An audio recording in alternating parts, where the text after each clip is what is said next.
Good evening, and happy Halloween. Tonight I have a special treat for you ghouls and gals. This evening I shall be telling you a very horrific tale from the annex of my terrifying mind. It's a personal favorite of mine I like to call Laughing in the Dark.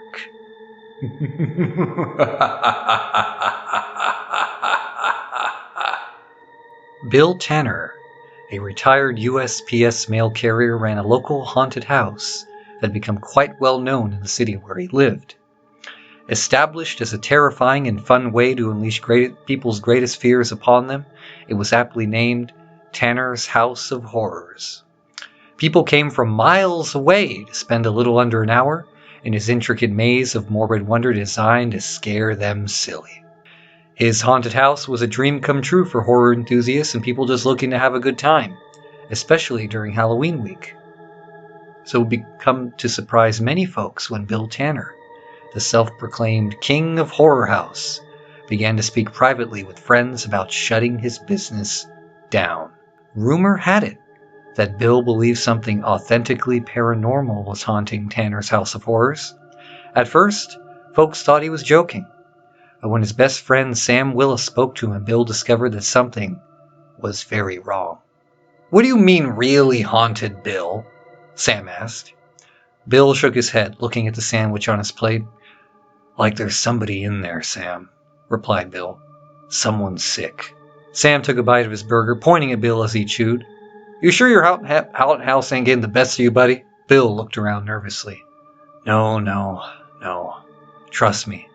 I'm not afraid of my creation, but I am afraid of what's hiding in there."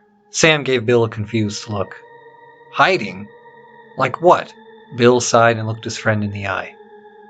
"You're going to think I'm crazy, but I think there's a clown in there." Sam almost choked on his food and began to laugh when he saw the fear in Bill's eyes. He wiped his mouth with a napkin and leaned in close. "My God, you're serious, aren't you?" Bill slowly nodded and looked around once more. "I wouldn't be telling you if I didn't think something was wrong. Hell, I want to shut the place down because I'm afraid of this damn clown, Sam. It isn't some person in one of my clown costumes. It's something else entirely. Some wacko." Sam took a sip of his lemonade and rested his hands on the top of his head. "So it's a guy in a costume?" Bill downed the rest of his coffee and sighed heavily. "I don't know.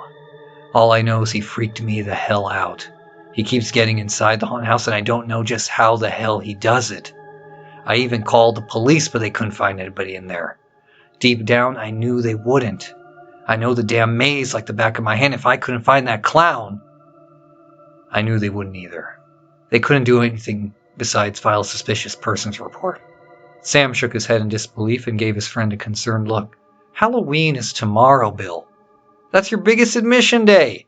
What are you going to do?" Bill sat back in his chair and fiddled with his half-eaten sandwich. "Don't know. I can't let all those people down, but that clown scares the crap out of me, Sam. I don't know why he's in there or what he wants, but he seems to enjoy tormenting me whenever I'm in there. Thankfully, the customers haven't mentioned him, but I don't want to take any chances with that damn clown." "What about the staff? Have they seen him?" Bill shook his head and scratching his chin. "That's what trips me up, Sam. Not once. I'm the only one that seems to run into him." "Man, what's the plan then?" Bill finished chewing a bite of his sandwich and pointed at Sam. "I'm shutting it down, Sam. I'm not going to give this guy the chance to hurt somebody seriously." "I understand, Bill. I think you're making the right call," said Sam. Bill gave a disheartened shrug of his shoulders and looked out the window. "I sure as hell hope so." The next day, Bill visited Tanner's House of Horrors to let the staff know they wouldn't have to commit to the long Halloween shift. He arrived at the haunted house to see Kevin and Natalie setting up the entrance displays. As he approached them, someone bumped into him from behind. He let out a half-hearted chuckle when he saw it was Michael Myers. "Nice try, Gregory," Bill said. Michael Myers slumped his head in disappointment.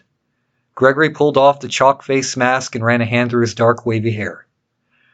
"Are you scared of anything, Bill?" Gregory asked. Bill patted him on the shoulder. "Wouldn't you like to know?"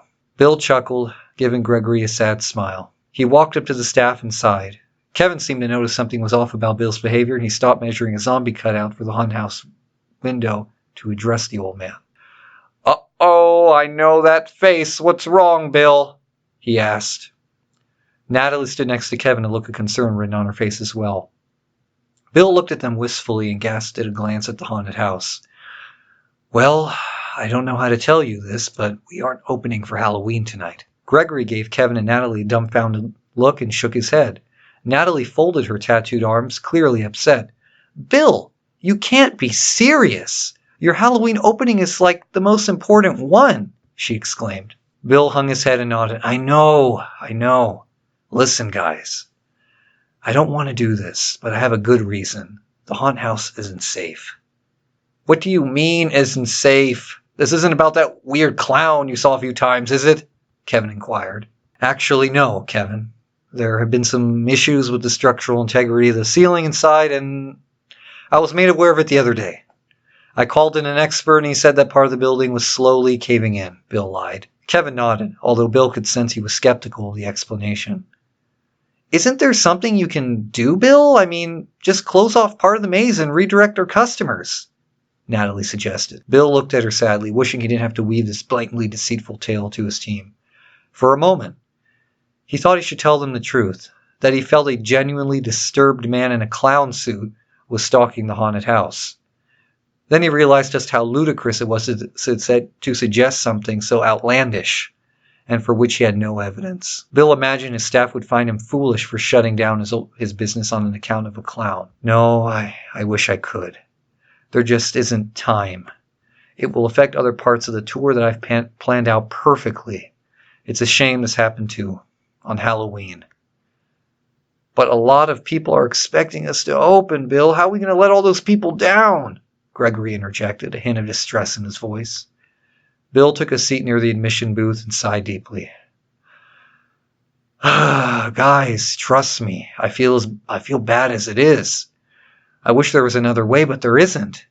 Look, you guys know I've been doing this for years now. I love it. And you know it. So when I say I have to shut the place down tonight, it's for a damn good reason." Kevin, Gregory, and Natalie looked at one another, disappointment written on their faces.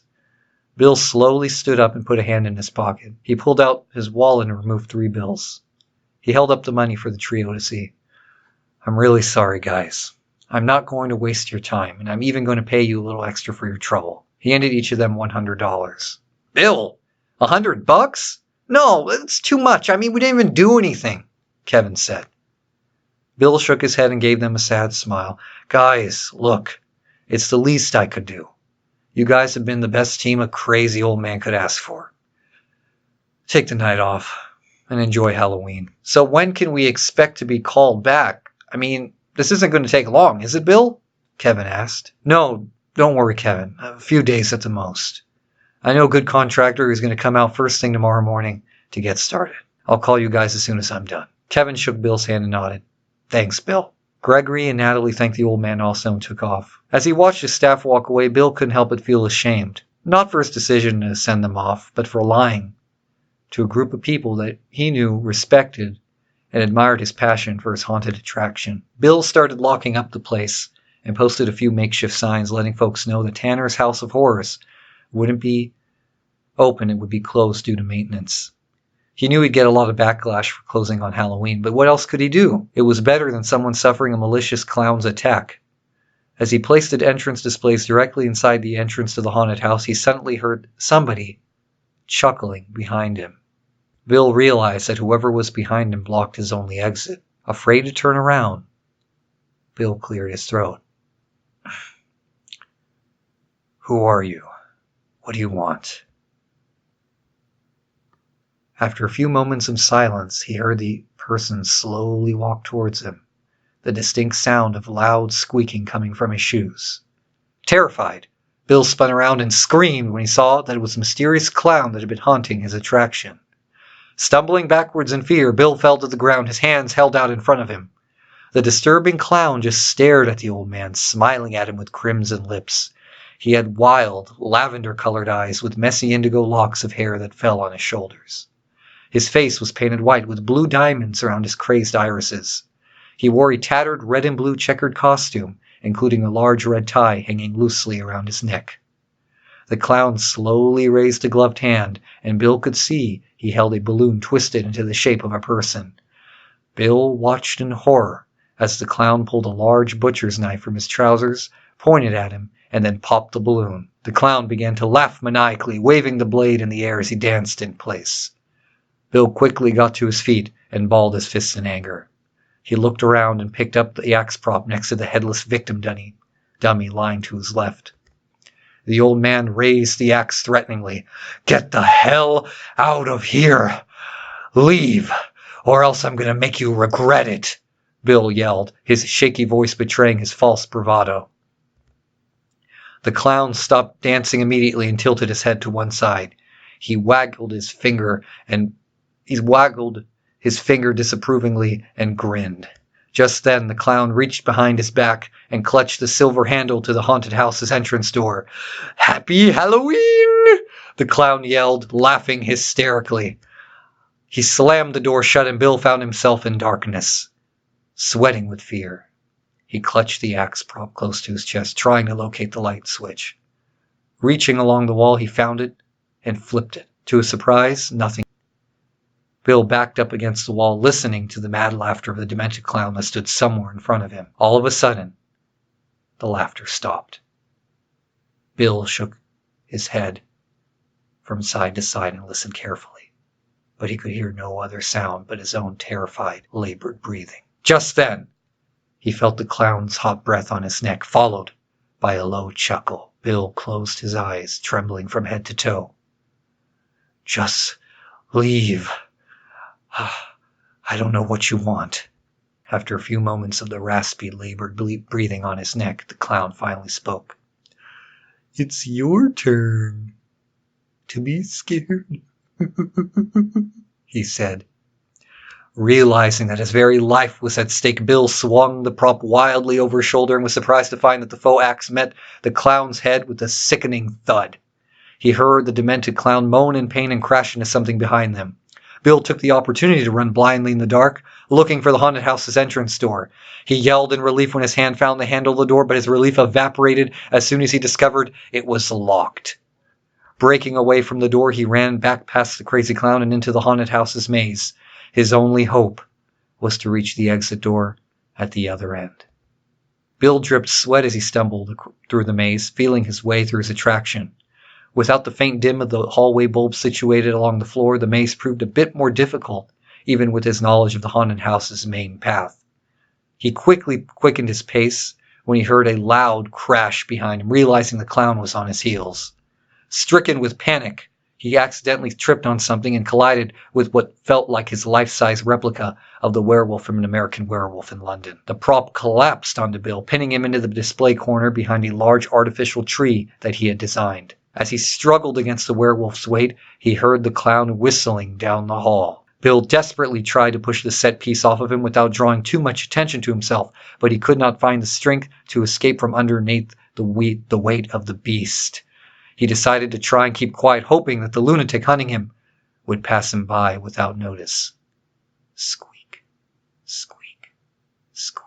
Bill heard the sound of the clown's shoes as he approached methodically. Shutting his eyes, he waited for the clown to lumber past him. When the squeaking had gotten the loudest, it suddenly stopped. Bill tried to make out anything across the vast hall, trying to see the clown in the darkness. Suddenly, he heard the clown utter a low chuckle. "Where are you, Mr. Tanner? Are we playing hide and seek now?" asked the clown, almost like he was singing a melody. Bill remained silent, trying to pinpoint the clown's location. He scanned the dark void before him, but it was like trying to find something blindfolded. It was hopeless. He waited a few moments before he heard the clown speak once more. "You know, Bill, this can end well for you. All you have to admit is that you're scared. All you have to do is say you don't want to play anymore." "Goddamn psycho," Bill thought. "Like hell I'm going to say that." Bill didn't know if the clown knew where he was, but he wasn't about to give himself up that easily. He knew the maniac wasn't going to allow anything to end well. After what seemed like an eternity of silence, Bill heard something unexpected. It was a laugh, but one unlike the clown's. It was unmistakably feminine, and its suddenness caused even the clown to cry out in surprise. Bill was shocked to hear his pursuer stumble back, his shoes sounding like mice doing a quick dance as he tried to regain his footing. Who's there? The clown asked, his voice quivering audibly. Bill waited for the response, hoping he could team up with this unknown woman in taking down his crazed stalker. After a few moments, the woman laughed once more, closely followed by the clown screaming in terror. Bill trained his eyes, trying to see just what was going on. He could hear the clown struggling against an unknown force, crying out as someone or something attacked him. It sounded like he was getting ripped apart, and Bill did his best to shut out the cries of agony. Giggling was heard soon after, which made Bill's blood run cold. Within a few minutes, the giggling woman had stopped, and all Bill heard was someone breathing softly. Who the hell is that? Bill wondered aloud. He went to war with himself over whether or not he ought to call out to her. He hadn't yet decided if it would be a good idea or a terrible mistake. For the next few moments, fear gripped Bill's body as he waited for whoever it was that just murdered that clown to speak. Then, an aura of light illuminated the hallway as Bill could finally see who it was that had done the deed. Standing over the fresh corpse of the clown was his female equivalent, her eyes as red as the blood streaming down her chin after apparently feasting on him. She had long, red, curly hair, and she smiled at Bill with her crimson lips. She wore a green and red jacket with candy-striped stockings, gore-soaked white gloves, and dark red jackboots. Bill looked at the dismembered clown at her feet. What little remained of his face was frozen in a state of perpetual shock. The cannibalistic interloper cocked her head to one side and smiled at Bill as he stared at her, mouth agape. She skipped over to Bill playfully, arms behind her back. Bill struggled with every fiber of his being to get out of his vulnerable position, but flailed like a wounded seal waiting for the jaws of a great white shark to consume him. The female clown stood before Bill, smiling all the while as he shook with fear. She raised a finger to her lips. Shh! You have to be quiet, or else more will come. What? What do you mean more? She laughed and placed her hands on her hips. You thought he was the only one? Oh no, he was one of us. He was one of our kind. Your kind? The hell are you talking about? Bill demanded. Our kind.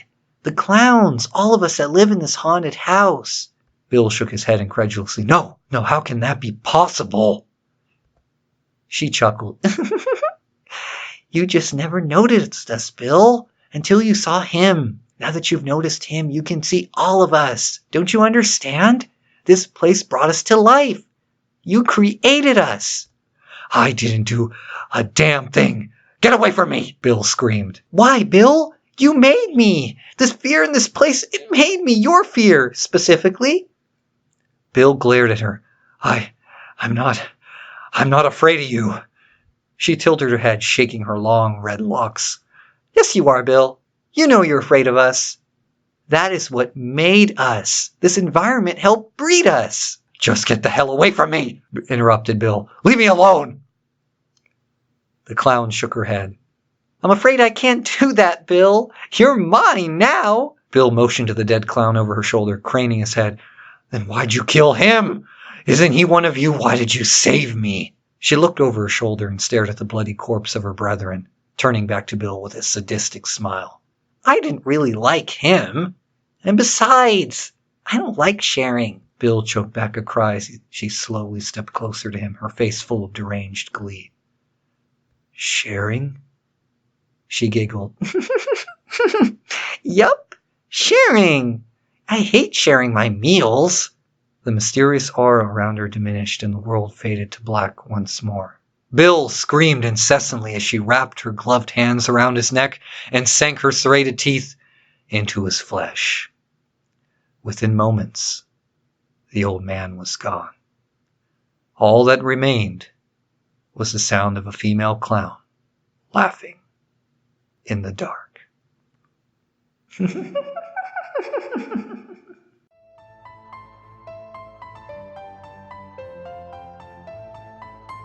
Oh, my fellow ghouls and gals, I hope you enjoyed that terrifying tale of mine, written by yours truly. An older tale, but spookier nonetheless.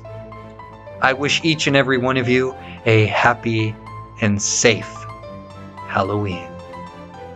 And as always, stay crazy, my friends.